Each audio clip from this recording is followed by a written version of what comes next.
Cinema basically ഇതൊരു entertainer ആണ്. First cinema അസ്തമയം വരെ എന്ന് പറഞ്ഞ പടം. 5 സിനിമ ഡിഫറെന്റ് ലാംഗ്വേജ് ആണ് ഞാൻ യൂസ് ചെയ്തിരിക്കുന്നത്. അപ്പൊ ഒരു സിനിമ ഒരുപോലെ ഇപ്പൊ ബിരിയാണിയിൽ യൂസ് ചെയ്ത വിഷ്വൽ ലാംഗ്വേജ് അല്ല തിയേറ്ററിൽ യൂസ്. ഫിലിം ഫെസ്റ്റിവലിൽ ഒരുപാട് അപ്രീസിയേഷൻ കിട്ടിയ അവാർഡുകൾ കിട്ടിയ അത്തരം സിനിമകളാണ് അവിടെ ഏറ്റവും കൂടുതൽ ആൾക്കാർ കാണുന്നത്. ഒരു തരത്തിലല്ലേ മറ്റൊരു തരത്തിൽ അവനവന്റെ സാറ്റിസ്ഫാക്ഷന് വേണ്ടി ചെയ്യുന്ന കാര്യങ്ങളാണ്. ഈ ഒരു കാലഘട്ടത്തിൽ എഴുതാനായിട്ട് ആൾക്കാർ വേണ്ട. പല പല സംഗതികളും അപ്രത്യക്ഷമായി കൊണ്ടിരിക്കുന്ന ഒരു കാലഘട്ടത്തിലൂടെയാണ് നമ്മൾ പോയിക്കൊണ്ടിരിക്കുന്നത്. എല്ലാ കാലത്തും മനുഷ്യർക്ക് കുറെ സമയം എടുക്കും. അതിൽ കുറെ പേര് ഔട്ടായി പോകും, കുറെ പേര് അത് അപ്ഡേറ്റ് ചെയ്യും. അപ്പൊ തിയേറ്റർ എന്ന് പറയുന്ന എന്റെ സിനിമ പ്രീമിയർ ചെയ്ത റഷ്യയിലാണ്. അസിസ്റ്റ് ചെയ്യാനുള്ള സ്പേസ് ഒന്നും നമുക്ക് കിട്ടിയിട്ടില്ല. ഇപ്പം VKP പോലുള്ള ആൾക്കാർ ഡിജിറ്റൽ ക്യാമറയിലോട്ട് മാറി. അപ്പൊ അതൊക്കെ നമ്മൾ ഒബ്സർവ് ചെയ്ത് പഠിച്ചു. ID പോലുള്ള സിനിമകൾ ഉണ്ടായി. അന്നത്തെ കാലത്ത് ചിന്തിച്ചിട്ട് ഫുള്ളി ഒരു ഇൻഡിപെൻഡന്റ് സിനിമയായിട്ട് എടുത്ത ഒരു പടമായിരുന്നു സമയം വരെ. ഞങ്ങൾ 124ഓളം ലൊക്കേഷൻസ് ഉണ്ടായിരുന്നു. ഒരു ഓഡിയോ വിഷ്വൽ എക്സ്പീരിയൻസ് ആയിരുന്നു. ആകെ 15 ഡയലോഗേ ഉള്ളൂ പടത്തിൽ. ഒരുപാട് ഫെസ്റ്റിവൽസിൽ പോയതാണ്. ഒരുവന്റെ അന്ന് വിജയിച്ചു. അതുകൊണ്ടാണ് ഞാൻ രണ്ടാമത്തെ പടം ശ്രീനേട്ടനെ വെച്ചിട്ടാണ് ചെയ്യുന്നത്. ഓരോ സിനിമകളും ഓരോ എക്സ്പീരിയൻസ് ആണ്. ഇപ്പൊ ഒരു പടം ഷൂട്ട് കഴിഞ്ഞതേ ഉള്ളൂ. ഭരണിയുടെ ഇടയിൽ ഷൂട്ട് ചെയ്തെന്നൊക്കെ പറഞ്ഞിട്ട് ഇവിടെ കുറച്ച് വിവാദങ്ങളൊക്കെ ആയിരുന്നു. സിനിമയുടെ റിസൾട്ടിനേക്കാൾ ഉപരിയായിട്ട്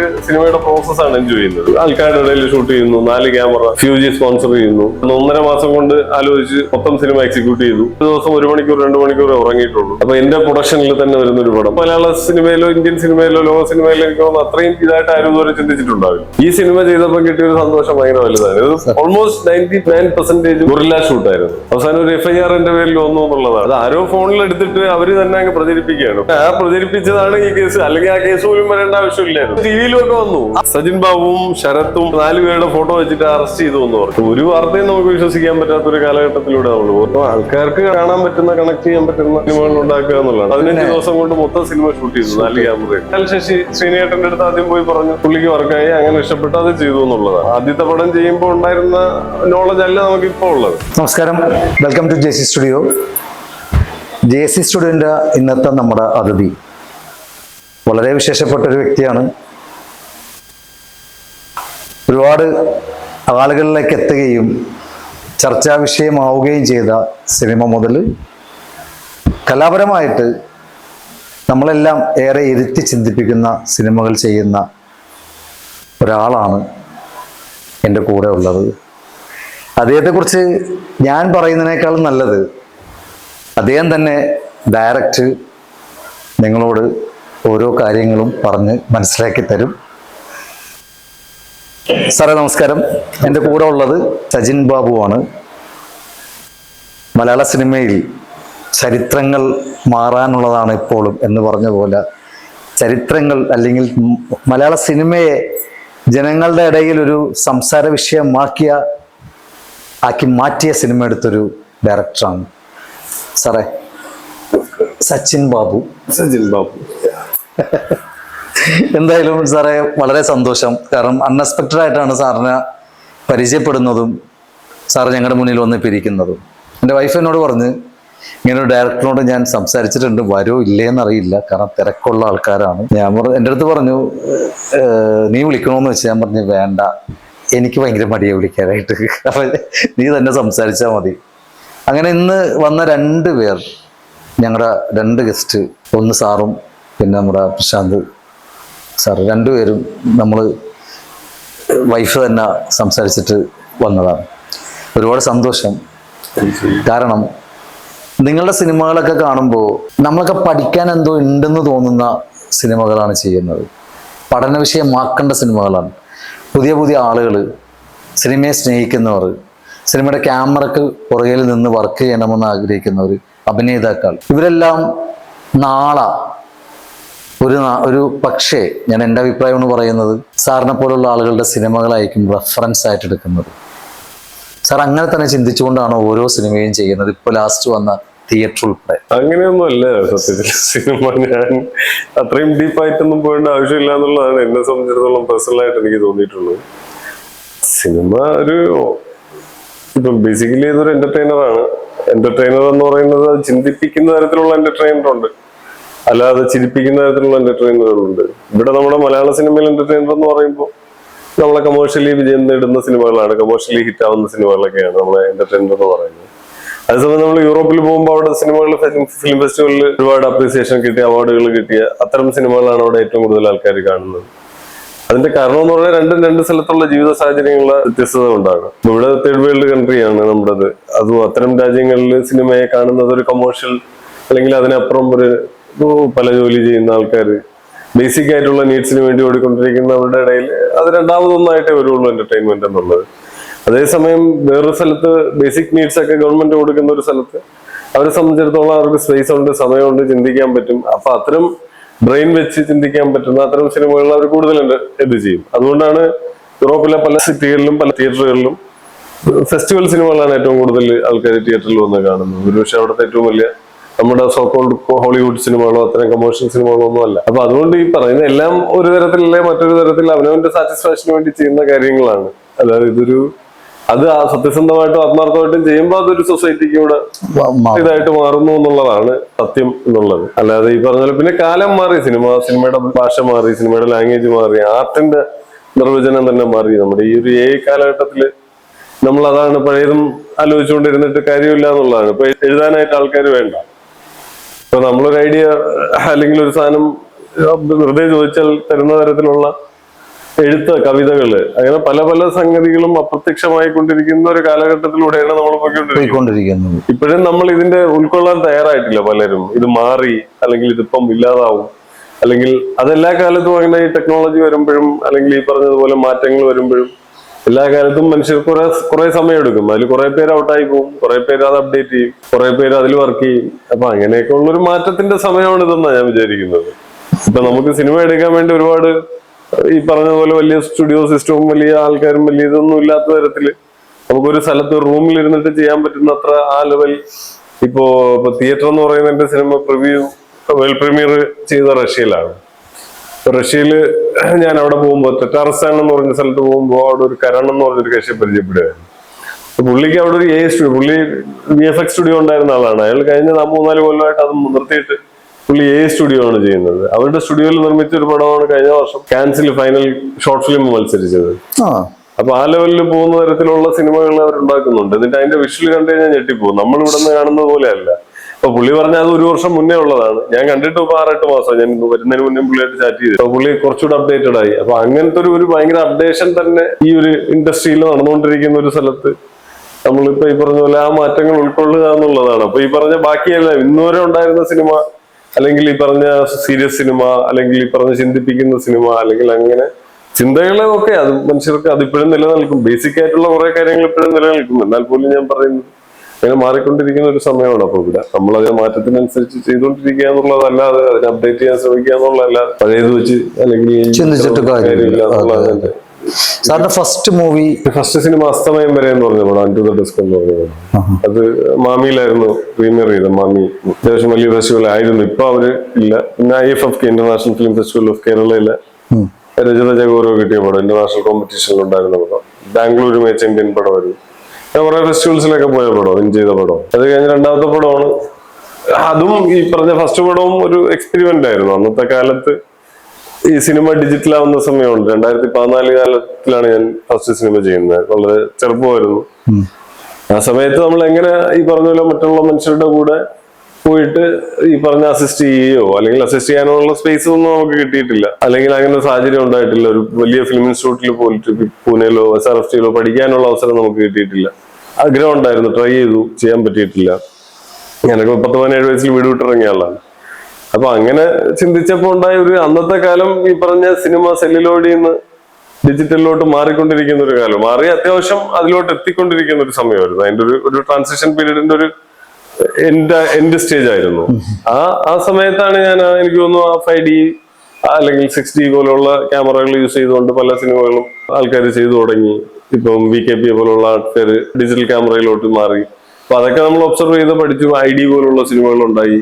അപ്പൊ അങ്ങനെ അതിൽ നിന്നുണ്ടായ ഒരു ഇൻസ്പിറേഷനിൽ നിന്നുണ്ടാക്കിയ ഒരു ഇൻഡിപെൻഡന്റ് സിനിമയായിരുന്നു അസ്തമയം വരെ. എല്ലാവരും പുതിയ ആൾക്കാരായിരുന്നു അതിൽ വർക്ക് ചെയ്തത്. ഞാനും അങ്ങനെ ഭയങ്കര ഒരു ചെറിയ ഫിലിം ഷൂട്ടിലൊക്കെ ജസ്റ്റ് ഒരു മാസം 2 മാസമൊക്കെ പോയി പഠിച്ചിട്ടുള്ളതെന്നല്ലാതെ പിന്നെ ഷോർട്ട് ഫിലിംസും ഡോക്യുമെന്ററീസും ഒക്കെയാണ് കണ്ടിട്ടുള്ളത്. പിന്നെ സിനിമ കണ്ട സിനിമകളാണ് IFFKയും ഈ പറഞ്ഞ ഫിലിം സൊസൈറ്റിയുടെ സ്ക്രീനിങ്ങിലൊക്കെ പോയി സിനിമ കണ്ട ആ ഒരു എക്സ്പീരിയൻസ് വെച്ചിട്ട് ഒരു ഇൻഡിപെൻഡന്റ്, അന്ന് ഡിഫറെന്റ് ആയിട്ട് അന്നത്തെ കാലത്ത് ചിന്തിച്ചിട്ട് ഫുള്ളി ഒരു ഇൻഡിപെൻഡന്റ് സിനിമയായിട്ട് എടുത്ത ഒരു പടമായിരുന്നു അത് അസ്തമയം വരെ. ഞങ്ങൾ 124ഓളം ലൊക്കേഷൻസ് ഉണ്ടായിരുന്നു. കേരളം മുഴുവൻ അലഞ്ഞു തിരിഞ്ഞിട്ട് അത് ഷൂട്ട് ചെയ്തത്. അതിന്റെ വിഷ്വൽസും അങ്ങനെ, അതുപോലെ തന്നെ അതിന്റെ ഒരു ട്രീറ്റ്മെന്റും ഒരു ഓഡിയോ വിഷ്വൽ എക്സ്പീരിയൻസ് ആയിരുന്നു. ആകെ 15 ഡയലോഗേ ഉള്ളൂ പടത്തില്.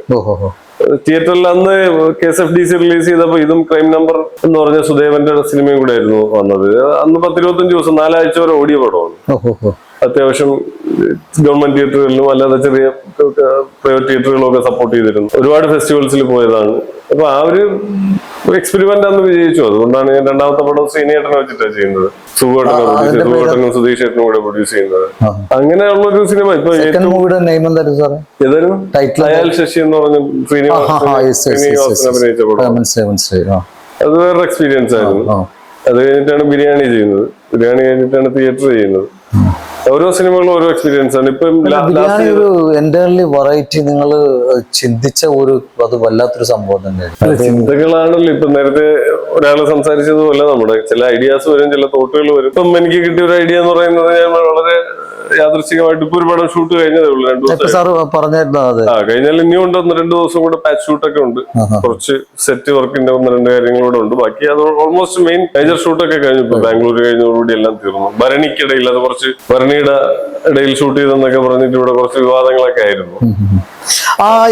ഞാൻ പറഞ്ഞിരുന്നു. അത് മറ്റേ നമ്മുടെ കൊടുങ്ങല്ലൂര് അല്ലെ? കൊടുങ്ങല്ലൂർ ഞാനത് ചോദിച്ചു മേടിച്ചിട്ട് ചെയ്ത പരിപാടിയാണ്. പിന്നെ അതെന്താണ് ഒരു അനാവശ്യമായിട്ട് ഇലക്ഷനും അല്ലേ ഓരോരുത്തർ ഓരോ തരത്തിൽ വാർത്തകൾ കൊടുക്കുന്നത്. അതിനൊക്കെ നമ്മൾ പ്രതികരിക്കുക. എന്നെ അറസ്റ്റ് ചെയ്തെന്നൊക്കെ പറഞ്ഞിട്ടാണ് കഴിഞ്ഞ ദിവസം പറഞ്ഞത്. ഞങ്ങൾ തന്നെ വീട്ടിൽ ഇരുന്ന് ചിരിക്കുകയാണ്.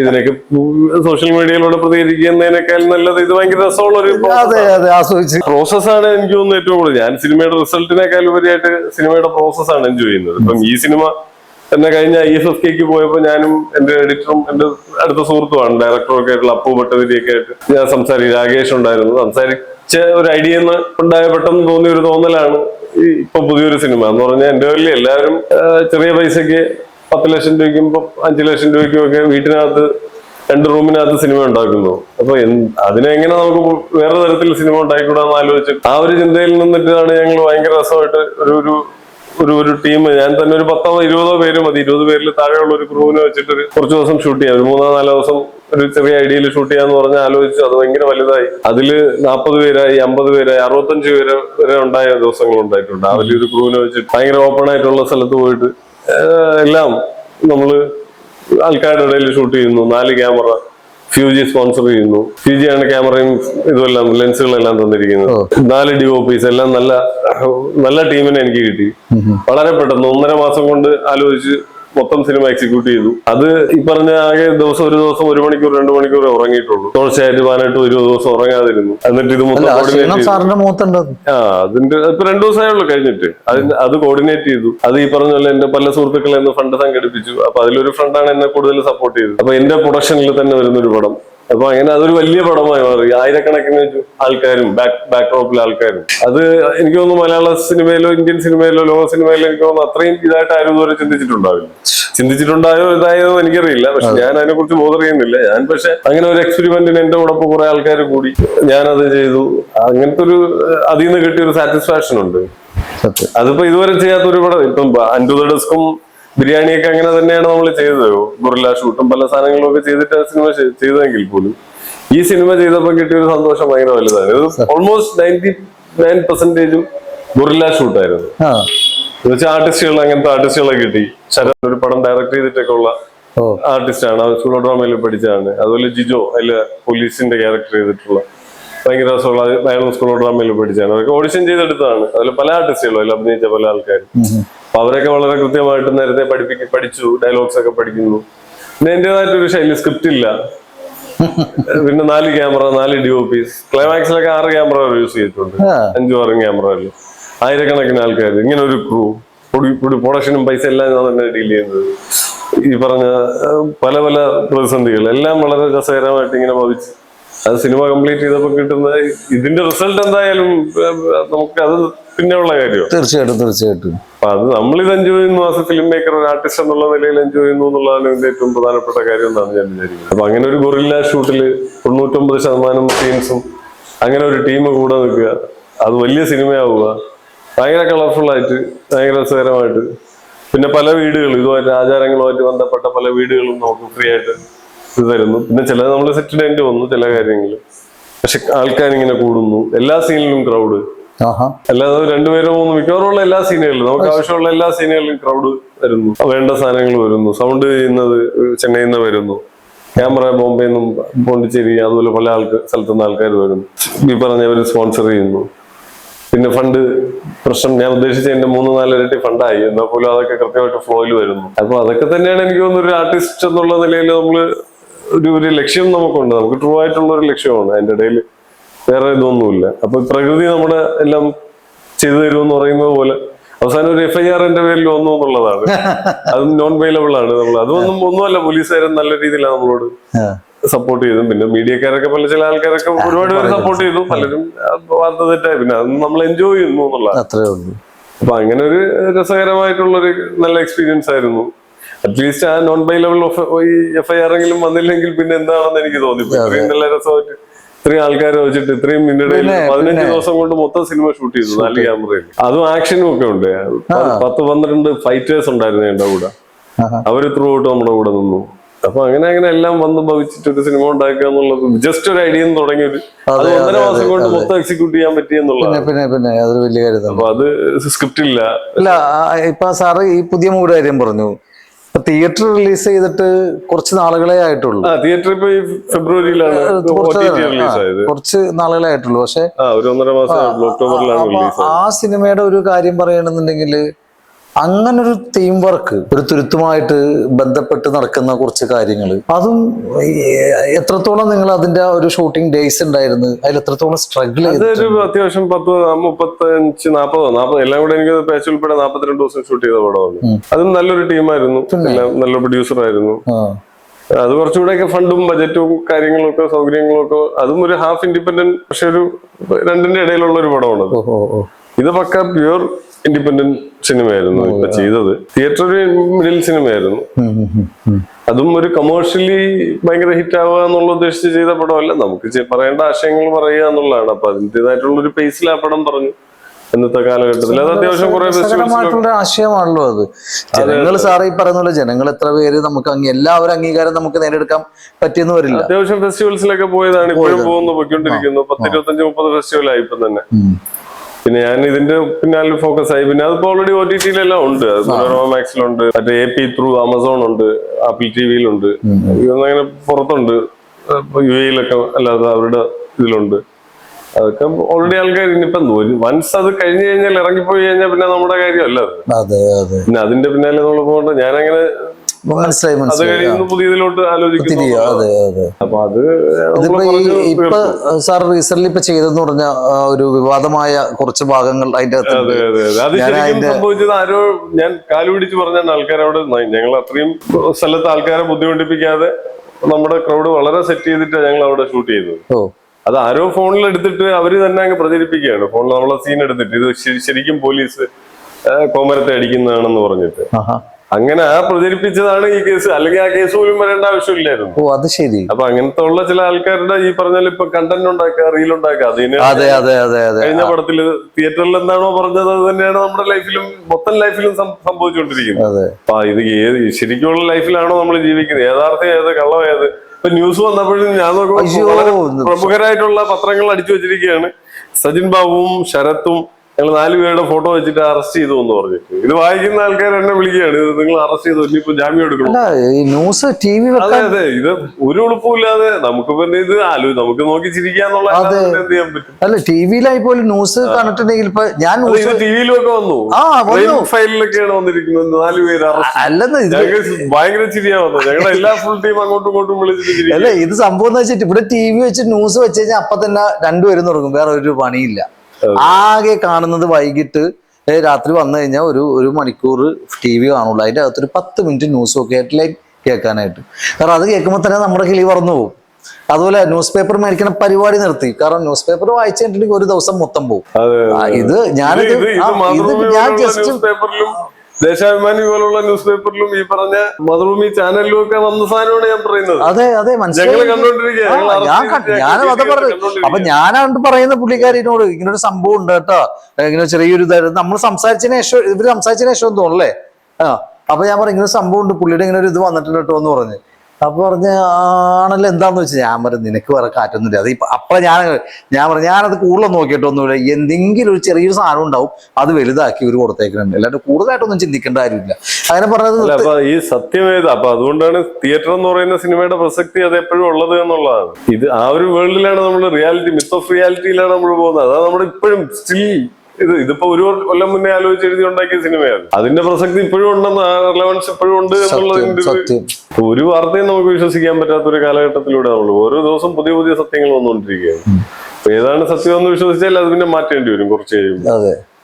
അപ്പൊ അത് അങ്ങനത്തെ ഒരു വേൾഡിലാണ് നമ്മൾ പോയിക്കൊണ്ടിരിക്കുന്നത്. ഇപ്പൊ സാർ ഇപ്പൊ 5ാമത്തെ മൂവിയാണ് ഇപ്പൊ ഷൂട്ട് നടന്ന് കഴിഞ്ഞത്. ഇനി അടുത്ത മൂവിയെ കുറിച്ച് എന്തെങ്കിലും ഇപ്പോഴേ വല്ല പ്ലാൻഡ് ആണോ? അതെ പ്ലാനൊക്കെ കൃത്യമായിട്ടുണ്ട്. നമുക്ക് അടുത്ത സിനിമകളുണ്ട്. അതൊക്കെ സിനിമ എങ്ങനെയാണ് നമുക്ക് പറയാൻ പറ്റില്ല. ചിലപ്പം പെട്ടെന്ന് ഇപ്പൊ ഈ പടം നടന്നത് 1 മാസം കൊണ്ട് 1.5 മാസം കൊണ്ട് മൊത്തം ചിന്ത ഉൾപ്പെടെ മൊത്തം സിനിമ എക്സിക്യൂട്ട് ചെയ്തു. അല്ലെങ്കിൽ ഒരു സ്ക്രിപ്റ്റ് എഴുതാൻ വേണ്ടി വരും എനിക്കൊക്കെ 1.5-2 മാസം, അല്ലെങ്കിൽ റീറൈറ്റ് ചെയ്ത് ഇപ്പൊ 2 കൊല്ലമായിട്ടൊക്കെ എഴുതുന്ന സ്ക്രിപ്റ്റുകളുണ്ട് പലരുമായിട്ട് ഞാൻ അസോസിയേറ്റ് ചെയ്തിട്ട്. അപ്പോഴാണ് ഇങ്ങനെ പെട്ടെന്ന് ഒരു ഐഡിയ വന്നിട്ട് ഒരു സ്ക്രിപ്റ്റും ഇല്ലാത്ത ഒരു സാധനം സിനിമ ഉണ്ടാക്കിയിട്ടുണ്ട്. അത് വളരെ മനോഹരമായിട്ട് ഞാൻ ഭയങ്കര ഹാപ്പി ആയിട്ട് പ്രോസസ് ഭയങ്കരമായിട്ട് എൻജോയ് ചെയ്തു. ഭയങ്കര ഹെക്റ്റിക് ആയിരുന്നുവെങ്കിൽ പോലും ആ പ്രോസസ് ഭയങ്കരമായിട്ട് രസകരമായിട്ട് എൻജോയ് ചെയ്തു. എന്ന് വെച്ചാൽ ഒരു ഇതുമില്ലാതെ 4 ക്യാമറയും 4 DOPസും ഫുൾ ടീമും ഒക്കെ ആയിട്ട് മറ്റേ തെരുവിലോട്ടങ്ങ് ഇറങ്ങുകയാണ്. എന്നിട്ട് പ്ലാൻ ചെയ്യാണ് എന്ന് പറഞ്ഞാൽ വെറുതെ അല്ല എന്തെങ്കിലും കാണുന്ന ഷൂട്ട് ചെയ്യുന്നതല്ല, നമുക്ക് ആവശ്യമുള്ളതേ ഷൂട്ട് ചെയ്യുള്ളൂ. നമ്മുടെ കൊറിയോഗ്രാഫി ഉണ്ട്, അടിയുണ്ട്, ഇടിയുണ്ട്, എല്ലാം ഉണ്ട്. ഇവിടെ ഇതുണ്ട് എല്ലാം പറയുമ്പോ ഇപ്പൊ ഭയങ്കര ക്യൂരിയോസിറ്റിയാണ് അതൊന്ന് പെട്ടെന്ന് റിലീസായി കാണണമെന്നുള്ള. കാരണം അത് ആ പറയുമ്പോ ഒരു വലിയ ഭയങ്കര നമുക്ക് എത്ര ഇത് ക്രിയേറ്റ് ചെയ്താലും അത് ഉണ്ടാക്കിയെടുക്കാനും പറ്റും. ക്രൗഡൊക്കെ എത്ര നമ്മൾ ക്രൗഡിനെ വെച്ച് ഷൂട്ട് ചെയ്താലും അതിന്റെ ഒരു ഇമ്പാക്ട് ഇല്ല, ആ ഒരു ലൈവ്നെസ് കിട്ടത്തില്ല. അതങ്ങനെ എപ്പോഴും ജീവിതത്തിൽ ചെയ്യാൻ പറ്റുന്നതല്ല.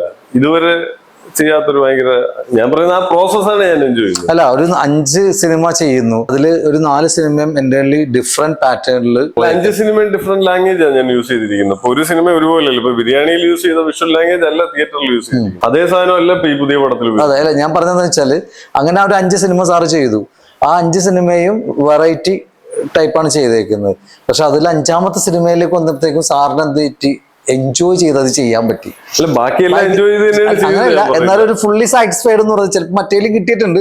എന്നാലും നമ്മുടെ മനസ്സ് നിറഞ്ഞെന്ന് പറഞ്ഞപ്പോ സാറ് പറഞ്ഞല്ലോ ഭയങ്കര ഒരു തൃപ്തികരമായിട്ട് നമുക്ക് ഭയങ്കര എൻജോയ് ചെയ്ത് ഓരോ ഷോട്ടുകളും നമ്മൾ പെട്ടെന്ന് അങ്ങോട്ട് പോയിട്ട് നമുക്ക് പലതരത്തിലുള്ള സപ്പോർട്ട് ഉണ്ട്, അല്ലെങ്കിൽ നമുക്ക് പ്ലാനിങ് ഉണ്ട്, സ്ക്രിപ്റ്റ് ഉണ്ട്. ഇതിൽ സ്ക്രിപ്റ്റ് ഇല്ല. പിന്നെ ഈ പറഞ്ഞ പോലെ നമ്മളൊരു ക്രൗഡിന്റെ ഇടയിൽ അങ്ങ് ഇറങ്ങുകയാണ്. പിന്നെ ഉത്സവം പോലെ സാർ സ്റ്റോർ ചെയ്തു, ഐഡിയാസ് ഉണ്ടാവും. പിന്നെ ഐഡിയ അതായത് സ്റ്റോറി ഫുള്ള് ചെയ്തിട്ടുണ്ടായിരുന്നു. സ്റ്റോറി വെച്ചൊരു ഐഡിയ ഉണ്ടായിരുന്നു. ബാക്കി സീൻസ് അവിടെ ലൊക്കേഷനിൽ വെച്ചിട്ടാവും ഡെവലപ്പ് ചെയ്തു. അങ്ങനെയാണ് സീനുകളും ഇൻ ബിറ്റ്വീൻ സാധനങ്ങളും ഭയങ്കര കഴിവുകളും അതിന്റെ ഇടയിൽ ഈ പറഞ്ഞ ക്രൗഡും ഈ ചൂടും, അതിന്റെ ഇടയിൽ ഇത് ഉറക്കമില്ലായ്മയും, അതിന്റെ ഇടയിലല്ല അത് ഒരു ഭയങ്കര രസമുള്ള എക്സ്പീരിയൻസ് ആയിരുന്നു. ഇങ്ങനെ പിന്നെ പല ആൾക്കാർക്ക് പേടി, അതിനെയൊക്കെ ഓവർകം ചെയ്യാൻ ഇതിലൊരു ടീമിനെ കൂടെ കിട്ടി. ഈ പറഞ്ഞ ഇത്രയും ആൾക്കാർ അതിലൊരു 10-40 പേരെങ്കിലും ഒപ്പം കൂടെ നിൽക്കുകയായിരുന്നല്ലോ. മറ്റുള്ളവരാണല്ലോ കുറച്ച് മാറി നിന്നൊക്കെ ചെയ്യേണ്ടത്. ബാക്കി എല്ലാവരും ഒപ്പം ഒരുമിച്ച് വേണമല്ലോ. അപ്പൊ എല്ലാവരും എല്ലാ കാര്യത്തിനും കൂടെ നിൽക്കുന്നു, ഒരുമിച്ച് നിൽക്കുന്നു. ചിലര് പ്രതിസന്ധി ഘട്ടം വരുന്ന സമയത്ത് ഇപ്പം ചെയ്ത ആൾക്കാരൊക്കെ ഇപ്പം ജബിനാണ് DOP, ബാക്കി 3 പേരും ഉണ്ട്, അവരും DOPs ആണ്. അപ്പൊ മേജർ ആദ്യമായിട്ട് മെയിൻ ഇതെന്ന് പറഞ്ഞാൽ ബാക്കി സിനിമാറ്റോഗ്രാഫേഴ്സും എല്ലാവരും 4 ക്യാമറ വെച്ചിട്ടാണ് ഷൂട്ട് ചെയ്യുന്നത്. അപ്പൊ അതില് സിംബാദ് എന്ന് പറയുന്ന അവിടെ എക്സ്പീരിയൻസ് ഉള്ള ഒരു കക്ഷിയുണ്ട്. നന്ദേട്ടൻ, പുള്ളി പഴയ FT ആണ്, പുള്ളി ആണ്. പിന്നെ റോഷൻ ബോംബെ നിന്നാണ് വന്നിരിക്കുന്നത്. പിന്നെ ഈ ജെബിൻ ശരിക്കും പോണ്ടിച്ചേരിയിലാണ് സെറ്റിൽ ചെയ്തിരിക്കുന്നത്. അപ്പൊ ജെബിന്റെ പടങ്ങൾ കാസർഗോഡ്, റോസാപ്പൂ, മനോഹരം ഒക്കെ മലയാളത്തിൽ ചെയ്തിട്ടുള്ള ആളാണ്. പിന്നെ കന്നഡ പടം, ഹിന്ദിയൊക്കെ ചെയ്തിട്ടുള്ള ആളാണ്. നന്ദേട്ടനും പൂനെ ഫിലിം ഇൻസ്റ്റിറ്റ്യൂട്ടിൽ പഠിച്ചാണ്. കൈരളി ചാനലിന്റെ ഒക്കെ ഇതായിരുന്ന ആശയാണ്. സിംബാദും 10-30 കൊല്ലമായിട്ട് ക്യാമറ ഉപയോഗിച്ചിട്ട് ഭയങ്കര എക്സ്പീരിയൻസ് ഉള്ള ഒരു മനുഷ്യനാണ്. പിന്നെ റോഷനും FT പഠിച്ചാണ്, ഫിലിം ഇൻസ്റ്റിറ്റ്യൂട്ട് പഠിച്ചാണ്. ഇവര് 4 പേര് ക്യാമറമാനാണ്. 4 ക്യാമറ അത് മുഴുവൻ ഫ്യൂജി തരുന്നു. പിന്നെ അത് കഴിഞ്ഞ് ബാക്കി ഓരോ ടീംസും ഇപ്പോ ഷാജി അസീസ് എന്ന് പറയുന്ന അദ്ദേഹം MIT മൂസയുടെ ഒക്കെ ഡയറക്ടറാണ്. MIT മൂസ, അതുപോലെ പുള്ളിയുടെ ആദ്യത്തെ പടമൊക്കെ ഭയങ്കര ഹിറ്റായിട്ടുള്ള പടമൊക്കെ ചെയ്തിട്ടുള്ള. ഇപ്പൊ ലാസ്റ്റ് വൂൾഫ് എന്ന് പറഞ്ഞ പടം വന്നത്, ഒരിടത്തൊരു പോസ്റ്റ്മാൻ, ഷേക്സ്പിയർ MA മലയാളം, ഇതൊക്കെ ചെയ്ത ഡയറക്ടറാണ്. എന്റെ സുഹൃത്താണ്. പുള്ളി കൊടുങ്ങല്ലൂരുകാരനാണ്, കൊടുങ്ങല്ലൂരിലെ ഇരിങ്ങാലക്കുടക്കാരനാണ്. അപ്പൊ പുള്ളി ലൈൻ പ്രൊഡ്യൂസർ ആയിട്ട് ഞാൻ പറഞ്ഞു വന്ന് നിൽക്കണമെന്ന് പറഞ്ഞു. പക്ഷെ പുള്ളിയുടെ ആയിട്ടുള്ള ഹെൽപ്പ് ചെയ്തു. പുള്ളി ഓൾമോസ്റ്റ് എല്ലാ സമയത്തും അവിടെ ഉണ്ടായിരുന്നു. പല ആവശ്യങ്ങൾക്കും പുള്ളി വളരെ ഇത് ചെയ്യാൻ വേണ്ടിയിട്ട്. നന്ദേട്ടൻ അവിടെ ഒരു ഡോക്യുമെന്ററി ചെയ്തിട്ടുള്ള എക്സ്പീരിയൻസ് ഉണ്ട്, പുള്ളി ഹെൽപ്പ് ചെയ്തു. അതുപോലെ അവിടുത്തെ പല അശോകേട്ടൻ എന്ന് പറഞ്ഞിട്ട് അതിൽ അഭിനയിക്കാൻ വന്ന ഒരാൾ, പുള്ളി അവിടുത്തെ ലോക്കൽ കൗൺസിലറാണ്, പുള്ളിയുടെ സപ്പോർട്ട്. അപ്പൊ അങ്ങനെ ഒരുപാട് പേരുടെ സപ്പോർട്ടിലും ഒരുപാട് ആൾക്കാർ ഇങ്ങനെ വന്നു കൂടുകയും ഒക്കെ ചെയ്തിട്ടുണ്ടായ ഒരു പടമാണ്. സാർ ഇപ്പൊ 5 സിനിമ ചെയ്തു, 6ാമത്തെ സിനിമ ഷൂട്ട് കഴിഞ്ഞു അല്ല, 5 ഫീച്ചർ ഫിലിം 5 5-ാമത്തെയാണ്. സോറി 5ാമത്തെ ഇപ്പൊ കഴിഞ്ഞു. അപ്പൊ ഈ 4 സിനിമ എന്ന് പറയുന്നത് ഓൾമോസ്റ്റ് അവാർഡ് കാറ്റഗറിയിൽ പെട്ടതാണെന്ന് തന്നെ പറയാം അല്ലേ? അങ്ങനെ ഫെസ്റ്റിവലിന് അഴിച്ചപ്പോൾ അല്ലെങ്കിൽ അഴുക്കാൻ നേരത്തെ അതിന്റെ എന്തൊക്കെയാണ് അതിൽ സാറിന് നേരിടേണ്ടി വന്നിട്ടുള്ള പ്രശ്നങ്ങൾ, അങ്ങനെ വല്ലതും ഉണ്ടായിട്ടുണ്ടോ സാറിന്റെ? ഇല്ല, അങ്ങനെ പ്രശ്നങ്ങളൊന്നുമില്ല. ഫെസ്റ്റിവൽസ് എന്ന് പറയുന്നത് പണ്ടത്തെ പോലെ എല്ലാ ഫെസ്റ്റിവൽസും നിലനിൽക്കുന്നത്. ഫെസ്റ്റിവൽസ് നിങ്ങൾക്ക് കൃത്യമായിട്ടുള്ള പ്രോഗ്രാമേഴ്സുമായിട്ടും ഫെസ്റ്റിവൽ ഡയറക്ടേഴ്സുമായിട്ടും ഒക്കെ കണക്ഷൻസ് ഉണ്ടെങ്കിൽ നിങ്ങൾക്ക് ഡയറക്റ്റ് പടവും അത്യാവശ്യം കൊള്ളാമെങ്കിൽ കണക്ഷനും ഉണ്ടെങ്കിൽ നിങ്ങൾക്ക് ഫെസ്റ്റിവൽസിനൊക്കെ കിട്ടും എന്നുള്ളതാണ് ഇപ്പോഴത്തെ ഒരു സാഹചര്യം. പഴയതുപോലെ DFF-ലും അല്ലെങ്കിൽ സ്റ്റേറ്റ് അവാർഡ്, നാഷണൽ അവാർഡ് കിട്ടുന്ന സിനിമകൾ വന്ന് കണ്ടിട്ട് സെലക്ട് ചെയ്തുകൊണ്ട് പോകുന്ന ഒരു പരിപാടിയൊക്കെ മാറി. ഇപ്പൊ ജൂറി കാണണമെങ്കിൽ പോലും അവരാരെങ്കിലും റെക്കമെൻഡ് ചെയ്യണം, എന്നാലേ ആ ജൂറി അത് കാണുകയും അവർ സെലക്ട് ചെയ്യുകയും ചെയ്യുള്ളൂ. അപ്പൊ അത് അങ്ങനത്തെ ഒരു സിനാരിയോ ആണ് ഇപ്പൊ നടക്കുന്നത്. അപ്പൊ അതുകൊണ്ട് ഫെസ്റ്റിവൽസ് എന്നുള്ള ഇതിലോട്ട് ഞാൻ ഫെസ്റ്റിവൽസിന് വേണ്ടി സിനിമ എടുത്തല്ല. ആദ്യത്തെ പടമൊക്കെ വേണമെങ്കിൽ അങ്ങനെ പറയാം, നമ്മൾ കണ്ട് അല്ലെങ്കിൽ അങ്ങനത്തെ ഒരു ഇൻഡിപെൻഡന്റ് സിനിമ അത് അങ്ങനെ അതിലൂടെ മാത്രമേ എത്തുള്ളൂ. 2ാമത്തെ പടം അങ്ങനെ ഫെസ്റ്റിവൽസിനൊക്കെ പോയി എന്നുള്ളത് ഉള്ളതുകൊണ്ട് അത് ഫെസ്റ്റിവലിന് വേണ്ടി എടുത്തല്ലോ, ഒരു സിനിമ എടുത്തു എന്നുള്ളതേ ഉള്ളൂ. മനസ്സിലായി. കമേഴ്ഷ്യലി ഒന്നും എടുത്തിട്ടില്ല എന്നേ ഉള്ളൂ ഇതുവരെ.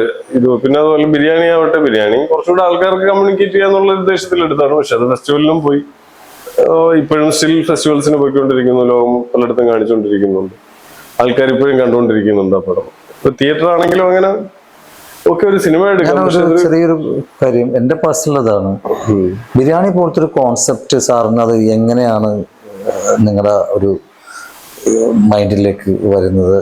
അല്ല, അതൊക്കെ പലതരത്തിലുള്ള ഇതാണല്ലോ. ഓരോ സിനിമ വരുന്നത്, ഓരോ ഐഡിയ വരുന്നത് ഓരോ സമയത്ത് നമ്മുടെ ഓരോ ചിന്തകളാണ്. ഇത് പക്ഷെ ഇത് നേരത്തെ തന്നെ ചെയ്യണമെന്ന് ആഗ്രഹിച്ചിരുന്ന ഒരു സിനിമയായിരുന്നു ബിരിയാണി. പക്ഷെ അത് ആ സമയത്തൊന്നും ചെയ്തില്ല. പിന്നെ പെട്ടെന്നൊരു സാഹചര്യത്തിൽ അത് തോന്നി അങ്ങനെ ചെയ്തതാണ്.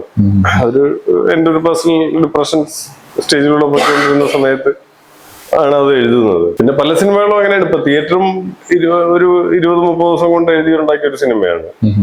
അതും അതിന്റെ ഐഡിയ പണ്ടേ ഉണ്ടായിരുന്നു. അതുപോലെ തന്നെ ഇപ്പൊ ഈ പുതിയ സിനിമ സ്ക്രിപ്റ്റേ ഇല്ല. പക്ഷെ ഈ 2 കൊല്ലം കൊണ്ടും 3 കൊല്ലം കൊണ്ടും വർക്ക് ചെയ്തിരിക്കുന്ന പല സ്ക്രിപ്റ്റുകളും സിനിമ ആയിട്ടുമില്ല. ഇതാണ് അതിന്റെ ഒരു എന്താ പറയുക, സമയമാകുമ്പോൾ സിനിമ അങ്ങനെയാണ്. ലൈഫും അങ്ങനെയാണല്ലോ, ജീവിതം തന്നെ ഒരു അൺപ്രഡിക്റ്റബിൾ ആണ്. അതാണ് ഞാൻ ഈ കഴിഞ്ഞ പടത്തിലൂടെ പറയാൻ ശ്രമിച്ചതും അങ്ങനെയാണ്. നമ്മൾ വിചാരിക്കുന്ന ഒന്ന് പോകുന്ന വേറൊന്ന്, നമ്മൾ ചിന്തിക്കുന്ന ഒന്ന് നടക്കുന്ന വേറൊന്ന്. അപ്പൊ അതുകൊണ്ട് അത് ലൈഫിന്റെ ഒരു പാർട്ടാണ്. അപ്പൊ അതുകൊണ്ട് കാര്യമില്ല. പക്ഷെ ഇപ്പൊ ഇതാണ് എനിക്ക് തോന്നുന്നു കുറച്ചുകൂടെ ഞാനൊരു കമേഴ്ഷ്യലി ചെയ്യാൻ ചെയ്തൊരു പടം ഈ പുതിയ പടം. അതില് ആക്ഷനും ത്രില്ലിങ്ങും ഒക്കെ ആയിട്ടുള്ളൊരു എലമെന്റ്സ്. അത് പക്ഷെ അതിന്റെ കണ്ടന്റ് വേറെ രീതിയിലല്ല, പുതിയ രീതിയിലാണ് അത് ട്രീറ്റ് ചെയ്തിരിക്കുന്നത് എന്നുള്ളതേ ഉള്ളൂ. ഫെസ്റ്റിവൽ ഇപ്പം ഈ കാലത്ത് ഇപ്പൊ ഫെസ്റ്റിവൽ എന്നൊക്കെ ഉള്ള ഒരു സങ്കല്പം തന്നെ വേറെ തരത്തിലോട്ട് പോയതുകൊണ്ട് ഇപ്പൊ ആൾക്കാർക്ക് കാണാൻ പറ്റുന്ന, കണക്ട് ചെയ്യാൻ പറ്റുന്ന സിനിമകൾ ഉണ്ടാക്കുക എന്നുള്ളതാണ്. അത് ആര് എന്നുള്ളതല്ല, എല്ലാവരും സാറ്റിസ്ഫൈ ചെയ്തുകൊണ്ട് സിനിമ ഉണ്ടാക്കാനും പറ്റുമെന്ന് എനിക്ക് തോന്നുന്നില്ല.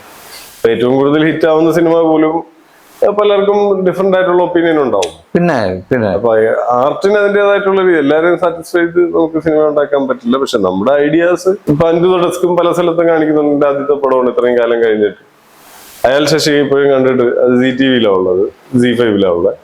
കണ്ടിട്ട് പലരും വിളിക്കാറുണ്ട്, ബിരിയാണി കണ്ടു വിളിക്കുന്നുണ്ട്, ഇപ്പൊ തിയേറ്റർ കണ്ടു വിളിക്കുന്നുണ്ട്. എനിക്ക് തോന്നുന്നു ആ സിനിമയുടെ ഓഡിയൻസിലോട്ട് കാലം എടുത്താണെങ്കിലും ഞാൻ ചെയ്ത 4 സിനിമകൾ, റിലീസ് ചെയ്ത 4 സിനിമകൾ എത്തി എന്നുള്ളതാണ്. എത്തുന്നുണ്ട്, ആൾക്കാർ കാണുന്നുണ്ട്, അതിനെക്കുറിച്ച് സംസാരിക്കുന്നുണ്ട്. അപ്പൊ അത് ഫെസ്റ്റിവൽ പടമാണോ കമേഴ്ഷ്യൽ പടമാണോ എന്നുള്ള ഒരു ഉദ്ദേശത്തിലല്ല ചെയ്തത്. പക്ഷെ ഇനി കുറച്ചുകൂടെ മോർ കമേഴ്ഷ്യൽ ആയിട്ടാണ് ഞാൻ ഇനിയുള്ള എന്റെ സബ്ജക്റ്റുകളൊക്കെ ചിന്തിക്കുന്നതും അതിനനുസരിച്ചാണ് എക്സിക്യൂട്ട് ചെയ്യാൻ ഉദ്ദേശിക്കുന്നതും. അപ്പൊ അതൊരു സത്യം പറഞ്ഞാല് ഞാൻ സാറ് സംസാരിക്കുമ്പോഴും ബിരിയാണിനെ കുറിച്ചും അതുപോലെ തിയേറ്റർ എന്ന് പറയുന്ന ഒരു മൂവിയുടെ ആ ഒരു ഇതും നമ്മുടെ മനസ്സിലേക്ക് തന്നെ വരണം. അതാണ് ഞാൻ ചോദിച്ചത്, എന്തുകൊണ്ടാണ് ആ ഒരു കോൺസെപ്റ്റ് സാറിന് ചെയ്യാൻ സാധിച്ചത്, അല്ലെങ്കിൽ അങ്ങനെ ഒരു ചിന്താഗതി ഉണ്ടാവാൻ ഉള്ള കാര്യം എന്ന് വെച്ചാൽ ഇപ്പൊ തിയേറ്റർ ആണെങ്കിലും ഈ പറഞ്ഞ പോലെ അതും ആ ഒരു വിഷ്വലി നമുക്ക് വല്ലാത്തൊരു ഫീല് വരുന്ന ഒരു സംഭവങ്ങളാണ് സാറ് ചെയ്തത്. റിമാക്കല്ലെങ്കിലും അതേപോലെ അതൊരു വല്ലാത്തൊരു അവസ്ഥ. നമ്മൾ ചിന്തിക്കുന്ന ഒരു കാര്യമാണത്. ഇന്ന് ഇപ്പൊ എനിക്കിത് പറയാൻ സാറിനോട് എന്ന് വെച്ചിട്ടുണ്ടെങ്കിൽ, ഇന്നത്തെ കാലഘട്ടത്തിൽ മൊബൈൽ ഇല്ലാണ്ട് ജീവിക്കാൻ ഒരാളെ തിരഞ്ഞെടുത്തിട്ടുണ്ടെങ്കിൽ എത്ര ദിവസം നിൽക്കാൻ സാധിക്കും? അതെ അതെ, വളരെ അപൂർവമായിട്ടുള്ള ആൾക്കാർ മാത്രമേ അതാ ഞാൻ പറയുന്നത്. മൊത്തം നമ്മളെല്ലാം ജീവിക്കുന്ന ഒരു വേറെ ലോകത്താണ്, വേറെ വേൾഡിലാണ്. ഇപ്പൊ സാറ് ഈ പറഞ്ഞതിന്റെ എന്റെ ഏറ്റവും വലിയ ഉദാഹരണം, ബിഗ് ബോസ് എന്ന് പറഞ്ഞ ഒരു പ്രോഗ്രാം നടക്കുന്നുണ്ട്. അപ്പൊ ഇദ്ദേഹം എൻ്റെ അടുത്ത് കുറെ ആയിട്ട് പറയുന്നുണ്ട്, നിനക്കൊന്ന് ട്രൈ ചെയ്തുകൂടെ. ഞാൻ പറഞ്ഞ് മൊബൈൽ ഫോൺ ഇല്ലാണ്ട് കുറച്ച് ദിവസങ്ങൾ ഞാൻ മാറി നിൽക്കാം. അതായത് എൻ്റെ മൊബൈൽ ഫോൺ ഇല്ലെങ്കിൽ നമുക്ക് നിൽക്കാൻ പറ്റും, പക്ഷെ നമുക്ക് സൗഹൃദങ്ങൾ സംസാരിക്കാണ്ട് നിൽക്കാനായിട്ട് അവിടെ നിൽക്കുന്ന കുറച്ച് പേരെ നമ്മുടെ കുറച്ച് സൗഹൃദങ്ങളുണ്ട്.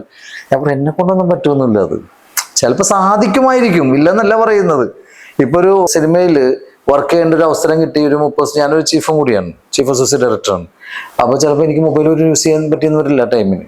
അത് നമ്മുടെ വർക്കുമായിട്ട്. പക്ഷെ എന്താണ്, ചുറ്റുപാട് നമ്മുടെ സൗഹൃദങ്ങളുണ്ട്, അവരോട് സംസാരിക്കാം. ഇത് എനിക്ക് ചിന്തിക്കാൻ പോലും പറ്റാത്തൊരു കാര്യമാണ്. ബിഗ് ബോസിൽ പോയിട്ട് ഒരു 100 ദിവസം അല്ല, പക്ഷെ ചില കാര്യങ്ങൾ നമ്മളിപ്പോ ഞാനിപ്പോ ഈ ദിവസങ്ങളിൽ ഇപ്പൊ സിനിമ ഷൂട്ട് ചെയ്യുന്ന ദിവസങ്ങളിൽ എന്താണ് എന്റെ ചുറ്റുപാട് നടക്കുന്നത് ഞാൻ ബോധർ ചെയ്യുന്നില്ല. അതെ, എന്റെ ലക്ഷ്യം സിനിമയാണ്. നമ്മൾ ആകെ ഉറങ്ങുന്ന 1 മണിക്കൂർ 2 മണിക്കൂർ. അതെ അതെ, തുടർച്ചയായിട്ട് അതും 18, 20, 21 ദിവസം അങ്ങനെ ഉറങ്ങാതിരുന്നിട്ടാണ് നമ്മൾ സിനിമ ചെയ്യുന്നത്. അപ്പം അത് സാറേ, അത് നമുക്ക് ഇഷ്ടപ്പെട്ടൊരു മേഖലയാണ്. നമ്മൾ ആ ജോലിക്ക് വേണ്ടിയിട്ടാണ് നമ്മൾ ആ ഡെഡിക്കേഷൻ ചെയ്യുന്നത്. എനിക്ക് ഒട്ടും ഇഷ്ടമില്ലാത്ത, ഞാൻ ഇദ്ദേഹം പറയുമ്പോൾ എനിക്ക് ഒട്ടും ഇഷ്ടമില്ലാത്തൊരു കാര്യം അതിൻ്റെ അകത്ത് ആ ബിഗ് ബോസിന്റെ ഉള്ളിൽ പോയി ഇരിക്കാന്ന് പറഞ്ഞാല് എനിക്ക് താല്പര്യമില്ല. ആ താല്പര്യമില്ലാത്തൊരു സ്ഥലത്ത് ഞാൻ എന്റെ ലോകം വിട്ട് ഞാൻ വേറൊരു ലോകത്ത് പോയിട്ട് ജീവിക്കുന്നുണ്ട്. ഞാനിത് കണ്ടിട്ടില്ല ഇതുവരെ, ഒരു എപ്പിസോഡ് പോലും എനിക്കിഷ്ടമല്ല. I don't like. ഞാനുള്ള ഇത് അത് കാണുന്നത് ഇദ്ദേഹമാണ്. ഞാനത് എനിക്കിഷ്ടമല്ല എന്ന് പറഞ്ഞിട്ട് മറ്റുള്ളവർ കാണരുതെന്ന് ഞാൻ ഒരിക്കലും പറഞ്ഞിട്ടില്ല. അതെ, ഞാനും അതന്നെ പറയാം. എനിക്കിഷ്ടമല്ല, ഞാൻ കണ്ടിട്ട് ഞാൻ കാണാറുമില്ല. ഇദ്ദേഹം കാണുന്ന ആളായിരുന്നു. ഇപ്പോഴും അതിന് സമയമില്ല. ഇപ്പൊ നമ്മുടെ വർക്കും കാര്യങ്ങളൊക്കെ നടക്കുന്നുണ്ട്, അതിനൊന്നും സമയമില്ലാത്ത ഇപ്പൊ കണക്കാം. അപ്പൊ അവർ അന്ന് തുടങ്ങി പറയുന്ന ഒരു കാര്യമാണ് ഞാൻ പറഞ്ഞത്. എന്ന് പറഞ്ഞ പോലെ സാറ് ആ ഒരു വേൾഡ് നിങ്ങൾ എന്ത് ചെയ്തു, ഈ തിയേറ്റർ എന്ന് പറഞ്ഞ സിനിമയിലൂടെ സൃഷ്ടിച്ച ഒരാളാണ്. അല്ല, അങ്ങനെയുള്ള മനുഷ്യർ ഇപ്പോഴും ജീവിക്കുന്നുണ്ട് നമ്മുടെ സൊസൈറ്റിയിൽ, നമ്മുടെ സമൂഹത്ത്. ഗ്രാമങ്ങളിൽ പോയി കഴിഞ്ഞാൽ കാണാൻ പറ്റും. പിന്നെ അത് ശരിക്കും റിയൽ ഇൻസിഡന്റ് ആണ്. അത് ഞാൻ 2010 പഠിച്ചുകൊണ്ടിരിക്കുന്ന സമയത്ത് തീർച്ചയായിട്ടും ഒരു 3 ദിവസത്തെ പത്രത്തിൽ വന്ന അത് ഞാൻ കളക്ട് ചെയ്ത് വെച്ചിട്ട് അതാണ് ആ സിനിമയുടെ ഒരു ഐഡിയ. അത് റിയൽ സംഭവമാണ്. അങ്ങനെയുള്ളവർ ഇപ്പോഴും ഉണ്ട്. അതിന്റെ ഒരു ബേസ് മാത്രം, ബാക്കിയെല്ലാം നമ്മൾ ക്രിയേറ്റ് ചെയ്തത്. അപ്പൊ അങ്ങനെ ഒരു വേൾഡ് സിനിമ എന്ന് പറയുന്നത് അങ്ങനെയാണല്ലോ. ഇപ്പൊ നമ്മളിപ്പം എല്ലാം നമ്മൾ ആ രീതിയിൽ പോകണമെന്ന് വിചാരിച്ച ലോകത്ത് ആർക്കും ഒന്നും ചെയ്യാൻ പറ്റില്ല. എനിക്കൊന്നും സിനിമ ചെയ്യാനേ പറ്റത്തില്ലായിരുന്നിരിക്കുക. ഞാൻ ആരുടെയും കൂടെ അസിസ്റ്റ് ചെയ്തിട്ടില്ല, വർക്ക് ചെയ്തിട്ടില്ല, സിനിമയുടെ പാരമ്പര്യമില്ല. ഞാൻ അത് സാറ് പറഞ്ഞപ്പോഴാണ് ആ ഒരു കാര്യത്തിലേക്ക് വരുന്നത്. സാറ് ആരെയും അസിസ്റ്റന്റ് ചെയ്തിട്ടില്ല, ആരുടെ കൂടെയും വർക്ക് ചെയ്തിട്ടില്ല. അപ്പൊ ആദ്യത്തെ മൂവി സാർ ആദ്യം പറഞ്ഞൊരു കാര്യമാണ്, ആദ്യത്തെ മൂവി സാറ് ചെയ്യണ സമയത്ത് സാറിന് അതിന്റെ എന്തെങ്കിലും ഒരു എഫേർട്ട് കൂടുതലായിട്ട് എടുക്കേണ്ടി വന്നിട്ടുണ്ടോ? തീർച്ചയായിട്ടും, അത് ഉറപ്പല്ലേ. ഞാൻ 24-25 വയസ്സിലൊക്കെ ആ പടം ചെയ്യുന്നത്. ആ സമയത്ത് ഞാൻ ഈ പറഞ്ഞ പോലെ 1-2 ഷോർട്ട് ഫിലിംസ് ഒക്കെ ചെയ്ത് ഡോക്യുമെന്ററീസ് ഒക്കെ ചെയ്തിട്ടുണ്ട്. ആ ഷോർട്ട് ഫിലിമൊക്കെ എനിക്ക് തോന്നുന്നു മിഫിലൊക്കെ കോമ്പറ്റീഷനിൽ പോയിട്ടുണ്ട്, എന്ന് വെച്ചാൽ ബോംബെയിലൊക്കെ. അപ്പൊ അങ്ങനെ പിന്നെ ഇവിടുത്തെ ഫെസ്റ്റിവൽസിലും ഒക്കെ ചെറിയ ഷോർട്ട് ഫിലിം ഫെസ്റ്റിവൽസിലൊക്കെ കാണിച്ചിട്ടുണ്ട്. ആ ഒരു ധൈര്യത്തിൽ ആണ് അങ്ങ് ഇറങ്ങുന്നത്. ഒരു ഇൻഡിപെൻഡന്റ് സിനിമ എന്നുള്ള ഒരു ഐഡിയ ഉണ്ടാക്കി പല സിനിമകളും സ്വാധീനിച്ചിട്ടുമുണ്ട് അങ്ങനെ ഇത്തരം സിനിമ ഇതിലോട്ട്. അപ്പൊ അങ്ങനെ ഇപ്പം ഞാൻ ചെയ്തൊരു ഡോക്യുമെന്ററിയിൽ വെർണർ ഹെർസോഗിനെ എനിക്ക് ഇന്റർവ്യൂ ചെയ്യാൻ പറ്റും. പുള്ളി ആ IFFKയില് ലൈഫ് ടൈം അച്ചീവ്മെന്റ് മേടിക്കാൻ വന്നതാണ്. അത് പുള്ളി ഒരു 15 മിനിറ്റാണ് സമയം തന്നത് ഞാൻ ഡോക്യുമെന്ററിക്ക് വേണ്ടിയിട്ട്. പക്ഷെ അത് തന്നതും ഭയങ്കര ഇൻട്രസ്റ്റിംഗ് ആയിട്ടുള്ള ഒരു ഇതിലാണ്. പക്ഷെ ആ പുള്ളിയുടെ അടുത്ത് ഏകദേശം 1.5 മണിക്കൂറോളം ഞങ്ങൾക്ക് ഷൂട്ട് ചെയ്യാൻ പറ്റി, സംസാരിക്കാൻ പറ്റി. ആ സംസാരത്തിൽ പുള്ളി എന്ന് പറയുന്ന ഒരു മനുഷ്യന്റെ എനർജിയും പുള്ളിയുടെ ഒരു സിനിമ ഇതും പിന്നെ പുള്ളിയെ കുറിച്ച് കൂടുതൽ പഠിക്കുകയൊക്കെ ചെയ്തപ്പോൾ അത് ഭയങ്കര ഇൻസ്പിറേഷൻ ആയിരുന്നു. അങ്ങനെ ജീവിതത്തിൽ ആൾക്കാരെ കാണാൻ പറ്റിയത്. അപ്പൊ അങ്ങനെയൊക്കെ തന്നെയാണ് ഡിഫറെന്റ് ആയിട്ട് സിനിമ ചിന്തിക്കണമെന്നും സിനിമയിലോട്ട് അല്ലെങ്കിൽ നമുക്ക് പറയാനുള്ള കാര്യങ്ങൾ ചെയ്യണമെന്നൊക്കെ തോന്നലുണ്ടോ. അല്ലെങ്കിൽ ഇപ്പൊ ഞാൻ ഈ പറഞ്ഞ ഇങ്ങനെ ഒരു പടം ചെയ്യേണ്ട ഒരു ആവശ്യമില്ല. ഇപ്പൊ ലാസ്റ്റ് ചെയ്ത പടം പോലും ഒന്നുമില്ലായ്മയെന്ന് നമ്മളൊരു സിനിമ ഉണ്ടാക്കിയെടുക്കുകയാണ്. ഒരു ഐഡിയ പോലും ഇല്ലാതെ, ഫണ്ട് പോലും ഇല്ലാതെ, വെറുതെ ജസ്റ്റ് ഒരു സാധനം, ജസ്റ്റ് ഒരു തോട്ട് ചെയ്യുന്നു, അതിൽ നിന്ന് ഇങ്ങനെ ആൾക്കാർ വന്ന് കൂടുകയാണ്. സാർ ഈ 4 സിനിമ ചെയ്ത ആ ഒരു കോസ്റ്റ് ആയിരുന്നു ഇപ്പൊ പുതിയ 5ാമത്തെ സിനിമയിലൊക്കെ അതിനേക്കാൾ കൂടിയോ? ഇല്ല, കോസ്റ്റ് ഫസ്റ്റ് സിനിമയ്ക്കൊന്നും അങ്ങനെ ഭയങ്കര കോസ്റ്റ് ഒന്നും വന്നിട്ടില്ല. ഇപ്പൊ അയാൾ ശശി ചെയ്തപ്പോ ഞാൻ അങ്ങനെ ഇതുവരെ എനിക്ക് തോന്നുന്നു ഭയങ്കരമായിട്ട് ഇതുവരെ ചെയ്തിട്ടുള്ള ഒരു പടം 1.5 കോടി രൂപയ്ക്ക് മുകളിൽ ചെലവായിട്ടില്ല. 1.5-2 കോടി രൂപയ്ക്ക് മുകളിലൊന്നും ഒരു പടം ചെലവായിട്ടില്ല. അതാ ഞാൻ പറഞ്ഞു, ഞാൻ കമേഴ്ഷ്യൽ ആയിട്ട് ഒരു സിനിമ ഇതുവരെ ചിന്തിച്ചിട്ടുണ്ട്. അതിപ്പോ കഴിഞ്ഞ 2 കൊല്ലമായിട്ട് അതിന് വേണ്ടിയിട്ട് എഴുതിക്കൊണ്ടിരിക്കുന്നുണ്ട്. മനസ്സിലായി. അല്ലാതെ ഞാൻ അതിന് മുന്നേ സിനിമ ചെയ്യാന്നുള്ളത് മാത്രമേ ഒരു ലക്ഷ്യമായിട്ടുണ്ടായിരുന്നുള്ളൂ, ഒരു പാഷനായിട്ടുണ്ടായിരുന്നുള്ളൂ. അത് തന്നെയാണ് ഇപ്പോഴും ചെയ്തുകൊണ്ടിരിക്കുന്നത്. അപ്പം സിനിമയുടെ ബജറ്റൊക്കെ ഇപ്പൊ ഇനി ചിന്തിക്കുന്ന പടങ്ങളൊക്കെ അത്രയും വലിയ ബജറ്റുകളുണ്ട്. പല സിനിമകളും അങ്ങനെ അഡ്വാൻസുകൾ കിട്ടിയിട്ടുണ്ട് എനിക്ക്. അതിനുവേണ്ടി ചെയ്യാൻ വേണ്ടി തുടങ്ങിയിട്ടുണ്ട്, പലരുമായിട്ടും ആലോചിച്ചിട്ടുണ്ട്, ഇരുന്നിട്ടുണ്ട്, ഷൂട്ട് ഡേറ്റ് വരെ ഫിക്സ് ചെയ്തിട്ടുണ്ട്, ഡേറ്റ് ഉൾപ്പെടെ ആർട്ടിസ്റ്റുകളൊക്കെ ഇത് ചെയ്തിട്ടുണ്ട്. പക്ഷെ അത് നടക്കാതെ പോയി. അത് നമ്മുടെ കാര്യം കൊണ്ടല്ല, മറ്റു പല കാര്യങ്ങൾ കൊണ്ടും ഒക്കെ നടക്കാതെയൊക്കെ പോയിട്ടുണ്ട്. പക്ഷെ അതുകൊണ്ടും നമ്മളിപ്പോ അങ്ങനെ ഒരു ഇതില്ലെങ്കിൽ സിനിമ ചെയ്യാന്നുള്ളതേ ഉള്ളൂ. ഇപ്പൊ ആർട്ടിസ്റ്റിന്റെ ഒക്കെ ഡേറ്റിനെ നോക്കിയിരിക്കുക എന്നൊക്കെ പറയുന്നത് പ്രാവർത്തികമല്ല. അല്ലെങ്കിൽ അടുത്തൊരു ഐഡിയ. സാറ് പറഞ്ഞ പോലെ ഞങ്ങളെയൊക്കെ സംബന്ധിച്ച് പറഞ്ഞാൽ ഞങ്ങൾ ആർട്ടിസ്റ്റിന്റെ ഡേറ്റ് നോക്കിയിരുന്നിട്ട് ടൈം കളഞ്ഞവരാണ് ഞങ്ങളൊക്കെ. അപ്പൊ അതിന്റെ ഒരു ആവശ്യമില്ല. ഇപ്പൊ ഞാൻ അങ്ങനെ പണ്ടേ നോക്കിയിരുന്നെങ്കിൽ എനിക്ക് ആദ്യത്തെ സിനിമ ചെയ്യാൻ പറ്റില്ല. ഞാൻ 84 പേരെ ഓഡിഷൻ ചെയ്തിട്ടാണ് ആ പടം കണ്ടെത്തിയത്. ഈ പടത്തിൽ ഞാൻ ഓഡിഷൻ ചെയ്തിട്ടാണ് ഇതിലെ ഹീറോയിൻ, വില്ലനെ എല്ലാവരെയും സെലക്ട് ചെയ്തിരിക്കുന്നത്. ഒരു ആർട്ടിസ്റ്റിന്റെ ഡേറ്റ്, ബിരിയാണി പറഞ്ഞ പോലെ കനി ആർട്ടിസ്റ്റ് ആയിരുന്നു, എന്നാൽ പോലും നാടകത്തിലൊക്കെ വലിയ ആർട്ടിസ്റ്റുകളൊന്നുള്ള പടമല്ലത്. ഞാൻ നോക്കുമ്പോൾ ആർട്ടിസ്റ്റ് ഉള്ള പടം എന്ന് പറഞ്ഞപ്പോ അയാൾ ശ്രീനേട്ടന്റെ അടുത്ത് ആദ്യം പോയി പറഞ്ഞു, പുള്ളിക്ക് വർക്കായി, അങ്ങനെ ഇഷ്ടപ്പെട്ട് അത് ചെയ്തു എന്നുള്ളതാണ്. പിന്നെ ഉള്ളത് തിയേറ്ററും, ഞാൻ ഓൾറെഡി ഞങ്ങൾ തമ്മിൽ പരിചയം ഉണ്ടായിരുന്നു. ഞാൻ 1-2 കഥയൊക്കെ ഞാൻ പുള്ളിക്കാരത്തിന്റെ അടുത്ത് പറഞ്ഞിട്ടുണ്ടായിരുന്നു, റിമാക്കലിംഗിൽ. അല്ലാതെ ഞാൻ ഇതുവരെ അങ്ങനെ ഒരു ആർട്ടിസ്റ്റ് ഇപ്പൊ അങ്ങനെ എനിക്ക് ഇനിയും ആഗ്രഹമില്ല. അപ്പൊ ആർട്ടിസ്റ്റിന് വേണ്ടിയിട്ട് നമുക്ക് ആർട്ടിസ്റ്റ് ഉള്ള പടങ്ങളുണ്ട്, സബ്ജക്റ്റുകളുണ്ട്, എഴുതിയിട്ടുണ്ട്. അത് പലയിടത്തും പിച്ച് ചെയ്യും. അവർ എല്ലാം കാര്യങ്ങൾ നടക്കുകയാണെങ്കിൽ നമ്മൾ അതിന് 1 മാസം 2 മാസം വെയിറ്റ് ചെയ്യും. അതല്ലെങ്കിൽ പിന്നെ കൂടുതൽ കാലം വെയിറ്റ് ചെയ്യാൻ ഞാൻ ഇപ്പോഴും റെഡിയല്ല. ഇപ്പൊ എനിക്ക് ചെറിയ ബജറ്റ് സിനിമകളുണ്ട്, ചെറിയ സബ്ജക്റ്റുകളുണ്ട്, കണ്ടന്റ് ആണ് ഇവിടുത്തെ. ഇനിയിപ്പോ അത് നമുക്ക് റീച്ച് ചെയ്യിപ്പിക്കാൻ പറ്റും, അല്ലെ എത്തിക്കാൻ പറ്റും. അങ്ങനെ എനിക്ക് തോന്നുന്നു ഇന്നത്തെ കാലത്ത് അങ്ങനെ നോക്കിയിരിക്കേണ്ട ആവശ്യമില്ല. പണ്ടും കാലത്തും ആവശ്യമില്ലായിരുന്നു. ഞാൻ അങ്ങനെ ഉദ്ദേശിക്കുന്നത്. ഇപ്പൊ ആർട്ടിസ്റ്റിന്റെ അടുത്ത് കഥ പറയും, ഇതുവരെ അധികം പറഞ്ഞിട്ടില്ല, ഇനി പറയാനുള്ള ശ്രമങ്ങൾ നടത്തുന്നുണ്ട്. പറഞ്ഞു നടന്നില്ലെങ്കിൽ നമ്മുടെ പടങ്ങളെ ചെയ്യാമല്ലോ അവരുടെ സമയത്തിന്. അതുകൊണ്ട് ഒരു സ്ക്രിപ്റ്റ് മാത്രമല്ല, പല ഐഡിയാസ്, നമുക്ക് സ്ക്രിപ്റ്റ് പോലും വേണ്ട എന്നുള്ളതാണ് കുറച്ചുകൂടെ ഒരു ഇല്ലാതെ നമുക്ക് ചെയ്യാം. ആ ഒരു ധൈര്യം, എക്സ്പീരിയൻസ് തന്നെയാണ് ഈ പറഞ്ഞ പ്രാക്ടീസ് ചെയ്യുന്നതുകൊണ്ട് കിട്ടുന്നതാണ്. ഇപ്പം ആദ്യത്തെ പടം ചെയ്യുമ്പോൾ ഉണ്ടായിരുന്ന നോളജ് അല്ല നമുക്ക് ഇപ്പൊ ഉള്ളത്. അതിങ്ങനെ കൂടിക്കൊണ്ടിരിക്കുക. അത് നമ്മൾ പ്രാക്ടീസ് ചെയ്തുകൊണ്ടിരിക്കുമ്പോഴാണ് എനിക്ക് തോന്നുന്നു അങ്ങനത്തെ ഒരു ഇത് കിട്ടിക്കൊണ്ടിരിക്കുന്നത്, എക്സ്പീരിയൻസ് വന്നുകൊണ്ടിരിക്കുന്നത്. അല്ലാതെ നമ്മളിപ്പോ ഒരു ആർട്ടിസ്റ്റിന്റെ ഡേറ്റ് കിട്ടിയില്ല, 2 വർഷം സിനിമ ചെയ്യാതിരുന്നാൽ നമ്മൾ കയ്യിൽ നിന്ന് പോയില്ലേ? അതെ അതെ. അല്ലെങ്കിൽ 3 വർഷം 5 വർഷമൊക്കെ ഈസി ആയിട്ടങ്ങ് പോകും. അങ്ങനെ ഞാൻ അടുത്ത പരിപാടി ചെയ്യാം. ഇപ്പൊ ഞാൻ ഇതുവരെ ചെയ്തെല്ലാം ഒരു തരത്തിലല്ലേ മറ്റൊരു തരത്തിൽ ശ്രദ്ധിക്കപ്പെടുന്നുണ്ട്, വലിയ സ്പെൻഡ് ചെയ്തിട്ടോ. അപ്പൊ നമുക്ക് ഇത്രയും പൈസക്ക് ഇങ്ങനെ സിനിമ ചെയ്യാൻ പറ്റുമെങ്കിൽ, വളരെ ചെറിയ പൈസക്ക് ഇത്രയും സിനിമ ചെയ്യാൻ പറ്റുമെങ്കിൽ, നമുക്ക് എന്തുകൊണ്ട് പൈസ കിട്ടിയതിനേക്കാൾ രസമുള്ള പടം ചെയ്യാൻ പറ്റും എന്നുള്ളതാണ് നമ്മുടെ കോൺഫിഡൻസ്. മനസ്സിലായി. അത് മനസ്സിലാക്കിയ ശേഷം ആർട്ടിസ്റ്റുകളൊക്കെ വരികയല്ല, വന്നില്ലെങ്കിലും കുഴപ്പമില്ല, നമ്മള് സിനിമ ചെയ്യും, അത്രേ ഉള്ളൂ. എന്തായാലും സാറ് ഞങ്ങളുടെ വിളിക്ക് മറുപടി തരികയും ഞങ്ങളുടെ ഈ ഒരു ചെറിയൊരു സ്റ്റുഡിയോയിൽ വന്ന് ഞങ്ങളായിട്ട് ഇത്രയും നേരം സാറിന് സ്പെൻഡ് ചെയ്യാൻ സാധിച്ചു. അതിന് ഒരുപാട് കടപ്പാടുണ്ട്. അതേപോലെ തന്നെ ഞങ്ങളൊരു കൊച്ചു സ്റ്റുഡിയോ ആണ്. ഞങ്ങളുടെ ഈ സ്റ്റുഡിയോയിൽ ഞങ്ങളുടെ പ്രേക്ഷകർക്കായിട്ട് സാറിന് എന്താണ് പറയാനുള്ളത്? അല്ല, പ്രത്യേകിച്ചൊന്നും ഞാൻ പറയുന്നെങ്കിൽ നല്ല കാര്യം മാത്രമല്ലേ പറയാൻ പറ്റുള്ളൂ. മോശം പറഞ്ഞാലും കുഴപ്പമില്ല, ഞങ്ങളെ കുറിച്ച്. അല്ല, മോശമൊന്നുമില്ല. ഞാനും അങ്ങനെ ഈ പറഞ്ഞല്ലേ, എന്തോ പറയാൻ എന്ന് പറഞ്ഞാൽ ഇങ്ങനെ ഒരു ഇത്തരം സംരംഭങ്ങൾ തന്നെയാണ് പിൽക്കാലത്ത് വലിയ രീതിയിലേക്ക് മാറിയിട്ടുള്ളത്. അപ്പൊ അതുപോലെ വലിയൊരു സംരംഭമായിട്ട് വീണ്ടും ഒരുപാട് കാലം പ്രേക്ഷകരുടെ ഇടയിലും ഈ മേഖലയിലും നിൽക്കാൻ നിങ്ങൾക്ക് അവസരം ഉണ്ടാവട്ടെ. അതിൽ വീണ്ടും നമുക്ക് പങ്കെടുക്കാൻ അവസരം നമുക്കും കിട്ടട്ടെ എന്ന് ആത്മാർത്ഥമായിട്ട് ആഗ്രഹിക്കുന്നു. അതുപോലെ തന്നെ സാറും ഈ പറഞ്ഞ പോലെ ഞങ്ങളുടെ എല്ലാം ഒരു ഇതിൽ സാറിനോട് ഇത്രയും നേരം സംസാരിച്ചതിലും നിങ്ങൾ ഇനിയും ഒരുപാട് ഉയരങ്ങൾ താണ്ടട്ടെ എന്ന് ജഗദീശ്വരനോട് പ്രാർത്ഥിക്കുന്നു. നന്ദി സാറേ, നമസ്കാരം. നന്ദി. Thank you.